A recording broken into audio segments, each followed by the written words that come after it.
നമസ്കാരം. 2020 കുന്നത്തുനാട്ടിൽ നിന്നും കേരളമൊട്ടുക്ക് പടർന്നു പന്തലിക്കാൻ പോകുന്ന വലിയ ഒരു രാഷ്ട്രീയത്തിൻ്റെ മാറ്റത്തിൻ്റെ കാറ്റ് എന്ന് പറയേണ്ടി വരും. അങ്ങനെ പറയുന്നതിന് കാരണം എന്താണെന്ന് ചോദിച്ചു കഴിഞ്ഞാൽ 2020 എന്ന് പറയുന്ന ആ കുന്നത്തുനാട് എന്ന് പറയുന്ന സ്ഥലത്ത് മാത്രം നിന്നുകൊണ്ടിരുന്ന ആ രാഷ്ട്രീയ സംഘടന, കോർപ്പറേറ്റ് രാഷ്ട്രീയ സംഘടന, ആ സംഘടന കേരളമൊട്ടുക്ക് പഞ്ചായത്ത് തെരഞ്ഞെടുപ്പുകളിലൂടെയും നിയമസഭാ തെരഞ്ഞെടുപ്പുകളിലൂടെയും വ്യാപിക്കാൻ ഉദ്ദേശിക്കുന്നു. ജേക്കബിൻ്റെ ഇതിൽ പറഞ്ഞു കഴിഞ്ഞാൽ, ശരിക്കും പറഞ്ഞു കഴിഞ്ഞാൽ എന്താണെന്ന് ചോദിച്ചാൽ, ഇവിടെ സാബു ഉണ്ടല്ലോ, സാബുവിൻ്റെ ആ വാക്കുകൾ നമ്മൾ പരിശോധിച്ച് കഴിഞ്ഞാൽ ഇത് ഒരു വലിയ സംഭവമാണ്. ഞങ്ങൾ പഞ്ചായത്ത് തലങ്ങളിൽ പോലും ഞങ്ങൾ ഓഫീസുകൾ തുറക്കുന്നുണ്ട്. അങ്ങനെ ഓഫീസുകൾ തുറന്നുകൊണ്ട് നമ്മൾ ഇതിനെ അങ്ങ് വിപുലീകരിക്കാനുള്ള ശ്രമമാണ് നടക്കുന്നത്. നമ്മൾ പ്രധാനമായും നേരിടാൻ ഉദ്ദേശിക്കുന്നത് ഇന്ത്യ മുന്നണിയെയാണ്, അതായത് LDFും UDFും. എന്തുകൊണ്ടാണെന്ന് പറഞ്ഞാൽ, സാബുവൻ ജേക്കബിൻ്റെ ഒരു സ്ഥാനാർത്ഥി, അതായത് 2020 ഒരു സ്ഥാനാർത്ഥി നിൽക്കുന്നിടത്ത് രണ്ടുപേരും കൂടെ ചേർന്നുകൊണ്ട് ഒരാളെ നിർത്തുന്നു. അതായത് അവിടെ ഒന്നുകിൽ UDFിൻ്റെ ഒരു സ്ഥാനാർത്ഥി, പേരിന് വേണ്ടി ഒരു LDF സ്ഥാനാർത്ഥിയെ അവിടെ കൊണ്ടുവന്ന് കെട്ടിയിറക്കിക്കൊണ്ട് ഈ രണ്ട് പേർക്കെതിരെ സാബുവൻ ജേക്കബിൻ്റെ പാർട്ടി വിജയിക്കണം. ഇതാണ് അദ്ദേഹം ലക്ഷ്യം വെക്കുന്ന ഒരു കാര്യം. അതായത് ഇതിനെ രണ്ടിനെയും തൂത്തെറിയുക, LDFിനെയും UDFിനെയും തൂത്തെറിഞ്ഞുകൊണ്ടുള്ള ഒരു കേരള രാഷ്ട്രീയ സ്ഥിതികളാണ് ഇവിടെ കൊണ്ടുവരാൻ ഉദ്ദേശിക്കുന്നത്. പലപ്പോഴും എനിക്ക് തോന്നിയൊരു സംശയം, എന്തുകൊണ്ട് അദ്ദേഹം BJPയെ കുറ്റം പറയുന്നില്ല എന്നൊരു സംശയം നമ്മുടെ എല്ലാവരുടെയും ഉള്ളിലുണ്ട്. പക്ഷേ BJPയെ സംബന്ധിച്ചിടത്തോളം അദ്ദേഹം പറഞ്ഞത് കേരളത്തിൽ പ്രാധാന്യമില്ല BJPക്ക് എന്ന് പറയുന്നുണ്ട്. കാര്യം അതൊരു ഉത്തരേന്ത്യൻ പാർട്ടിയാണ്. അപ്പോൾ ഒരു ഉത്തരേന്ത്യൻ പാർട്ടി ആയതുകൊണ്ട് ഇപ്പം അദ്ദേഹം അതിനോട് ഉപമിക്കുന്നത് തൃണമൂൽ കോൺഗ്രസിനെയാണ്.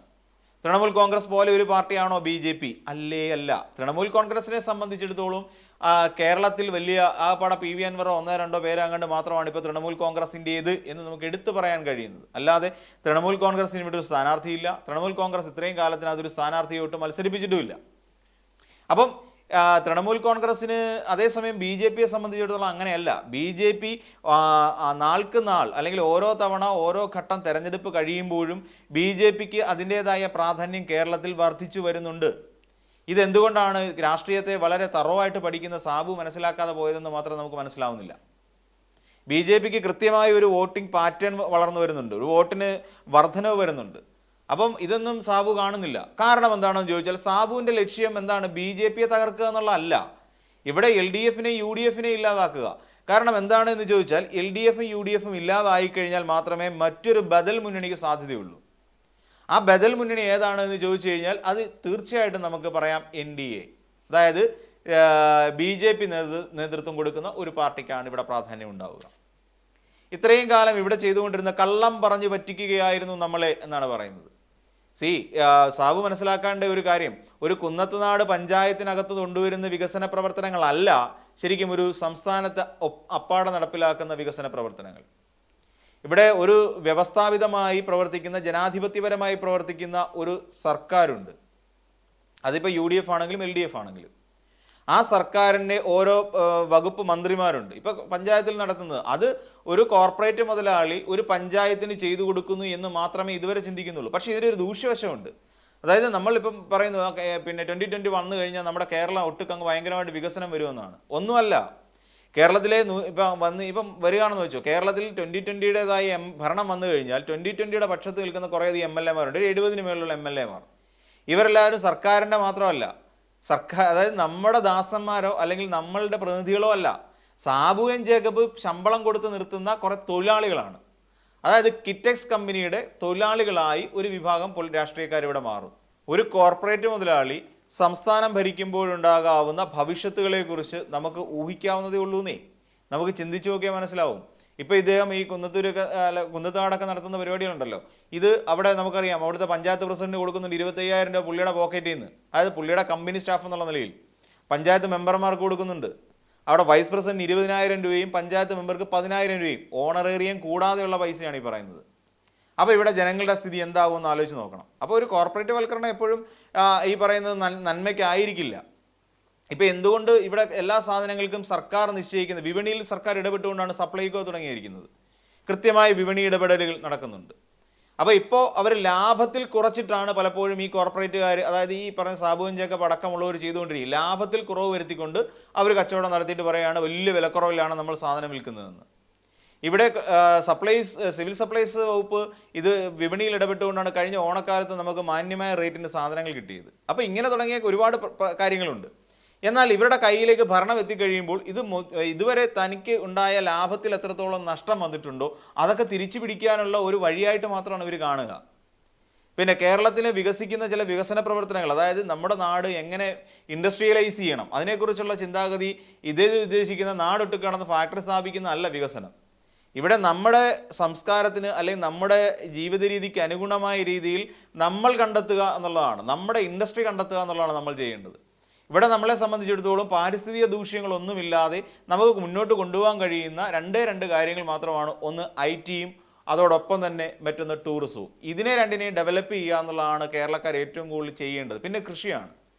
ആ കൃഷിയിലേക്ക് നമുക്ക് കൂടുതലായിട്ട് എത്താൻ കഴിയില്ലെങ്കിൽ പോലും കൃഷി ചെയ്തുകൊണ്ട് നമ്മൾ സ്വയം പര്യാപ്തത കണ്ടെത്തുക എന്നുള്ളതാണ് പിന്നീടുള്ള നമ്മുടെ അടുത്ത ലക്ഷ്യം. അപ്പോൾ ഇങ്ങനെ തുടങ്ങിയ കാര്യങ്ങളാണ്. അപ്പോൾ ഇതിലേക്ക് ചെയ്യുന്നതിന് പകരം മുക്കിന് ഈ പറയുന്ന ഗാർഹിക ആവശ്യങ്ങൾക്ക് വേണ്ടി മാത്രം ഉപയോഗിക്കാൻ കഴിയുന്ന തീർത്തും ഒരു ഗാർഹിക സംസ്ഥാനമായ ഉപഭോഗ സംസ്ഥാനമായ നമ്മുടെ കേരളത്തിൽ ഇൻഡസ്ട്രിയലൈസേഷൻ കൊണ്ട് എങ്ങനെ മാറ്റം കൊണ്ടുവരാൻ കഴിയുമെന്നുള്ള മാത്രം മനസ്സിലാവുന്നില്ല. അപ്പോൾ ഇതൊക്കെ നമ്മുടെ ഈ പറയുന്ന സാബു ജേക്കബ് അധികാരത്തിൽ വരുന്നതോടുകൂടി ഇതൊക്കെയായിരിക്കും സംഭവിക്കാൻ പോകുന്നത്. പൂർണ്ണമായ അവരുടെ കൈകളിലേക്ക് അധികാരം എത്തിക്കഴിയുമ്പോൾ. പിന്നെ തന്നെയുമല്ല, BJP ഇതിലേക്ക് നുഴഞ്ഞു കയറാൻ ശ്രമിച്ചുകൊണ്ടിരിക്കുന്ന ഒരു പാർട്ടിയാണ് എന്നുള്ള കാര്യം നമ്മൾ പറഞ്ഞു കഴിഞ്ഞു. കേരളത്തിൻ്റെ പൊളിറ്റിക്സിലേക്ക് അല്ലെങ്കിൽ ഏതെങ്കിലും ഒരെണ്ണം തകർന്നിട്ട് BJPക്ക് കയറണം, UDF തകർന്നിട്ട് BJPക്ക് കയറണം, ഇതാണ് BJP ലക്ഷ്യം വയ്ക്കുന്നത്.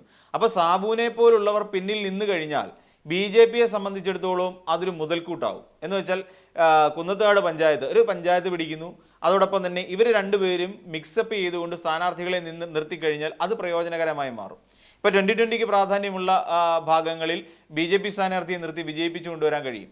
അതോടൊപ്പം BJPക്ക് പ്രാധാന്യമുള്ള ഭാഗങ്ങളിൽ ഈ പറഞ്ഞ 2020യുടെ പ്രതിനിധികളെ നിർത്തിക്കൊണ്ട് BJPക്കാരുടെ വോട്ട് കൊണ്ട് അവരെ വിജയിപ്പിക്കാൻ കഴിയും. ഇതൊരു മ്യൂച്വൽ അണ്ടർസ്റ്റാൻഡിംഗ് ആണ്. അപ്പോൾ അതുകൊണ്ടാണ് ഇപ്പോഴും സാബു ജേക്കബ് BJPയെ കുറിച്ച് BJP ഇല്ലാതാവണമെന്ന് ചിന്തിക്കാത്തത്. കാരണം അത്രത്തോളം നല്ലൊരു മനസ്സാണ്. ഇപ്പം നമുക്കറിയാം, അദ്ദേഹത്തിൻ്റെ പാർട്ടിയിൽ നിന്ന് തന്നെ പുറത്തു പോയ ഒരാളുണ്ട്, അസ്ലഫ് പാറേക്കാടൻ എന്ന് പറയുന്ന ഒരാൾ. അപ്പോൾ അദ്ദേഹം എന്ന് വെച്ചാൽ അവിടുത്തെ എറണാകുളം ജില്ലാ കോർഡിനേറ്റർ ആയിരുന്നു. അദ്ദേഹം പറയുന്നത് അദ്ദേഹത്തിൻ്റെ പൊതുജീവിതത്തിൽ അദ്ദേഹത്തിന് പറ്റിയ ഏറ്റവും വലിയ തെറ്റായിരുന്നു 2020യിലേക്കുള്ള പ്രവേശനം എന്നുള്ളതാണ്. അപ്പം നമ്മുടെ സംസ്ഥാനത്തെ കൊള്ളയടിക്കാൻ വേണ്ടിയിട്ട് ഒരു വ്യക്തി നടത്തുന്ന ചില സ്ഥാപിത താല്പര്യങ്ങൾ അടിച്ചേൽപ്പിക്കലാണ് ശരിക്കും ഈ 2020യിലൂടെ നടക്കാൻ പോകുന്നത്. അതാണ് സാബു ജേക്കബ് ലക്ഷ്യം വെക്കുന്നതാണ്. പിന്നെ അദ്ദേഹത്തിന് നടപ്പിലാക്കേണ്ട അദ്ദേഹത്തിൻ്റെ ഹിഡൻ അജണ്ടകളുണ്ട്. ആ ഹിഡൻ അജണ്ടകൾ നമ്മുടെ സംസ്ഥാനത്ത് നടപ്പിലാക്കുന്നതിന് വേണ്ടി 2020യെ അദ്ദേഹം ഒരു ഉപകരണമാക്കി മാറ്റുന്നു, ഒരു ചട്ടുകമാക്കി മാറ്റിക്കൊണ്ടുള്ള പ്രവർത്തന രീതി. ഇതിൽ പലരും വീണുപോയിട്ടുണ്ട്. തന്നെയല്ല, ഇദ്ദേഹത്തിൻ്റെ ഒരു മേൽക്കോയ്മയുണ്ടല്ലോ, ഞാനാണ് ഇവിടെ അധികാരി എന്ന് പറയുന്നത്. കാരണം ഇത് ഉണ്ടാക്കിക്കൊണ്ട് നടക്കാൻ കഴിയുമെങ്കിൽ ഞാൻ തന്നെയാണ് ഇതിൻ്റെ മുന്നിൽ നിന്ന് നയിക്കേണ്ടത് എന്നുള്ളൊരു ചിന്താഗതി. പിന്നെ അദ്ദേഹത്തിൻ്റെ ലാഭക്കൊതി, അദ്ദേഹത്തിന് എങ്ങനെയെങ്കിലും ഇനിയും ബിസിനസ്സുകൾ കൂടുതൽ ഡെവലപ്പ് ചെയ്യണം, അതിന് കേരളം പറ്റില്ല, അല്ലെങ്കിൽ കേരളത്തിനെ അതിന് പറ്റിയൊരു മണ്ണാക്കി മാറ്റിയെടുക്കണം, അതിനിങ്ങനെ കുറേ പൊട്ടന്മാരെ കൂടെ നിർത്തിയാലേ പറ്റൂ എന്ന് കരുതുന്ന ചിന്താഗതി. അപ്പോൾ ഇങ്ങനെ എല്ലാം കൊണ്ടും കേരള സംസ്ഥാനത്തെ വിലക്കെടുക്കാൻ മാത്രം പാകപ്പെടുത്തിക്കൊണ്ട് അതിനെല്ലാം ഒരു മറയാക്കി പിടിക്കുകയാണ് 2020 എന്ന് പറയുന്ന ഈ ഒരു സംഘടനയാകെ തന്നെ. അതുകൊണ്ട് ഒരു അരാഷ്ട്രീയവാദം എന്നൊക്കെ തന്നെ പറഞ്ഞാലും ഇതിൻ്റെ പിന്നിലുള്ള ഒരു രാഷ്ട്രീയവാദം എന്ന് പറഞ്ഞാൽ അത് തീർത്തും സംഘപരിവാറുമായി ചേർന്ന് നിന്നുകൊണ്ടുള്ള ഒരു രാഷ്ട്രീയമാണ് എന്നുള്ളത് നമ്മൾ കാണാതിരിക്കാൻ പാടില്ല. അല്ലാന്നുണ്ടെങ്കിൽ അങ്ങനെ ഒരു ചിന്താഗതി ഇല്ലെങ്കിൽ എന്തിനാണ് ഈ പറയുന്ന അസ്ലഫ് തന്നെ പറയുന്ന പോലെ ഉത്തരേന്ത്യയിൽ നിന്നൊരു PR ടീമിനെ എന്തിനാണ് ഇവിടേക്ക് കെട്ടിയിറക്കേണ്ട ആവശ്യം? നിങ്ങൾക്ക് രാഷ്ട്രീയം എന്ന് പറയുന്നത് PR ടീമിനെ ഇറക്കിക്കൊണ്ട് ചെയ്യേണ്ടതാണോ? അപ്പോൾ ഉത്തരേന്ത്യയിൽ നിന്ന് തന്നെ ഒരു PR ടീമിനെ എന്തിനാണ് സാബു ജേക്കബ് ഇറക്കിക്കൊണ്ട് വരുന്നത്? അപ്പോൾ അങ്ങനെ തുടങ്ങിയ നിരവധി സംശയങ്ങൾ നമ്മുടെ മുന്നിലുണ്ട്. അപ്പോൾ അതുകൊണ്ട് രാഷ്ട്രീയവാദമാണെങ്കിലും 2020 ആണെങ്കിലും എന്ത് തന്നെയാണെങ്കിലും ഇതിനകത്ത് ഒളിഞ്ഞു കിടക്കുന്ന ഒരു വലിയ ചതിയുണ്ട്. ആ ചതി നമ്മൾ തിരിച്ചറിയുക എന്നുള്ളതാണ് ആദ്യം നമ്മൾ ചെയ്യേണ്ടത്.